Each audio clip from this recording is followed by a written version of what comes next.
జగన్ను ఓడించాలని వారు, పేదల్ని గెలిపించాలని, ఇంటింటి అభివృద్ధిని కూడా కొనసాగించాలని మనం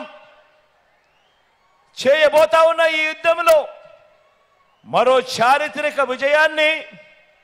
సొంతం చేసుకోవడానికి మీరంతా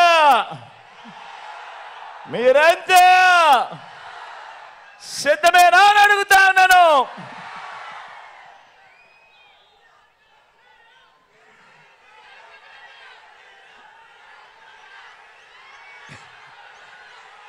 ఈ ఎన్నికలు రెండు భావజాలాల మధ్య జరుగుతా ఉన్న సంఘర్షణగా జరుగుతా ఉన్న ఎన్నికలు. ఈ ఎన్నికలు వారి పెత్తందారి భావజాలానికి, మన పేదల అనుకూల భావజాలానికి మధ్య జరుగుతా ఉన్న యుద్ధం. ఈ ఎన్నికలు గవర్నమెంట్ బడిలో ఇంగ్లీష్ మీడియం వద్దన్న వారికి అదే గవర్నమెంట్ బడిని నాడు నేడుతో మొదలు ఇంగ్లీష్ మీడియంతో పాటు పిల్లల చేతుల్లో ట్యాబులు పెడుతూ డిజిటల్ బోధనతో సిబిఎస్ఈ నుంచి ఐబీ దాకా ప్రయాణంతో గవర్నమెంట్ బడుల రూపురేఖలు మారుస్తా ఉన్న మనకు మధ్య పోరాటం ఈ ఎన్నికలు.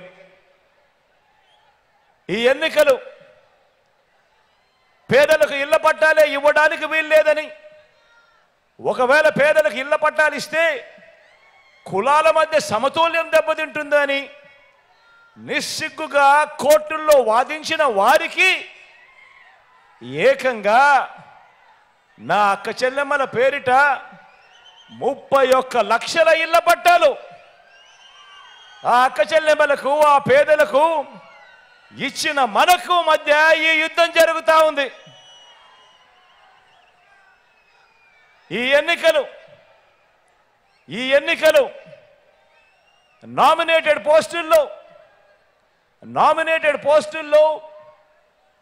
ఎస్సీలు, ఎస్టీలు, బీసీలు, మైనారిటీలు, ఈ పేద సామాజిక వర్గాలకు పెద్దపీట వేయటానికి మనసు లేని గత టీడీపీ పాలనకు ఏకంగా చట్టం చేసి మరి 50% పదవులు ప్రతి పదానికి ముందు నా నా నా నా అంటూ నా ఎస్సీలు, నా ఎస్టీలు, నా బీసీలు, నా మైనారిటీలు అంటూ వారందరినీ కూడా గుండెల్లో పెట్టుకొని ఆ సామాజిక వర్గాలకే ఏకంగా 50% పదవులు పైచిలకు ఇచ్చిన మనందరి ప్రభుత్వానికి మధ్య జరుగుతా ఉన్న యుద్ధం ఈ కురుక్షేత్ర మహాసంగ్రామం. ఈ ఎన్నికలు గతంలో ఎప్పుడూ జరగనట్టుగా,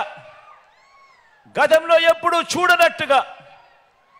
ఏకంగా 2,70,000 కోట్ల రూపాయలు, ఏకంగా 2,70,000 కోట్ల రూపాయలు, అందులో 75% పైగా నేను నా నా నా నా అని పిలుచుకునే నా ఎస్సీలు, నా ఎస్టీలు, నా బీసీలు, నా మైనారిటీలు అంటూ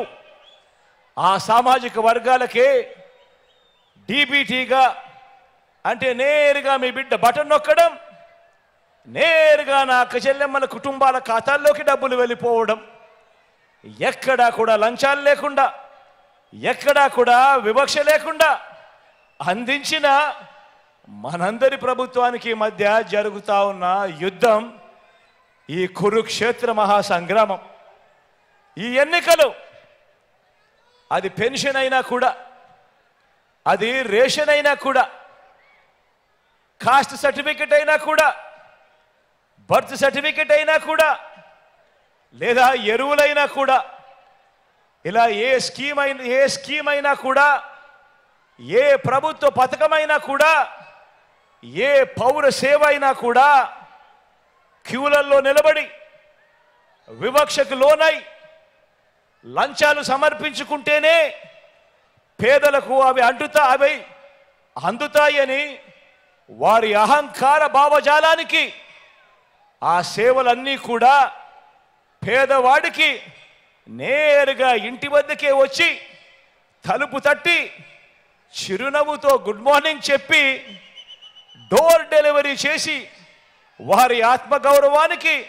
విలువ ఇస్తున్న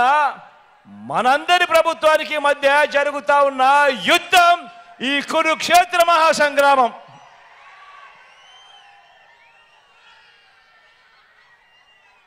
పెన్షన్ సొమ్ము తమ ఇంటికే వచ్చి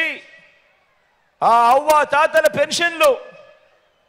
మొన్నటిదాకా చూసాం. యుద్ధం ఎలా జరుగుతూ ఉందో మీరే గమనిస్తూ ఉన్నారు. ఏ స్థాయిలో యుద్ధం జరుగుతూ ఉందో మీరే చూస్తూ ఉన్నారు. ఈ విలువలు లేని, విశ్వసనీయత లేని ఈ పాలకులు ఏ మాదిరిగా చేస్తూ ఉన్నారో మీరే గమనిస్తూ ఉన్నారు. పెన్షన్ సొమ్మును తమ ఇంటికే వచ్చి ఆ అవ్వ తాతల చేతుల్లో ఆ పెన్షన్ పెడతా ఉంటే చూడలేక, చూసి జీర్ణించుకోలేక ఏకంగా 58 నెలలుగా ప్రతి నెల 1వ తారీఖున, అది ఆదివారమైనా కూడా, అది సెలవు దినమైనా కూడా తెల్లవారక మునిపే వాలంటీర్లు నేరుగా ఇంటికొచ్చి చిక్కటి చిరునవ్వుతో గుడ్ మార్నింగ్ చెబుతూ ఆ అవ్వ తాతలకు ఒక మంచి మనవడుగా, ఆ అవ్వ తాతలకు ఒక మంచి మనవరాలుగా తోడుగా ఉంటూ పెన్షన్ చేతిలో పెడతా ఉంటే గత 58 నెలలుగా జరుగుతూ ఉండే ఈ కార్యక్రమం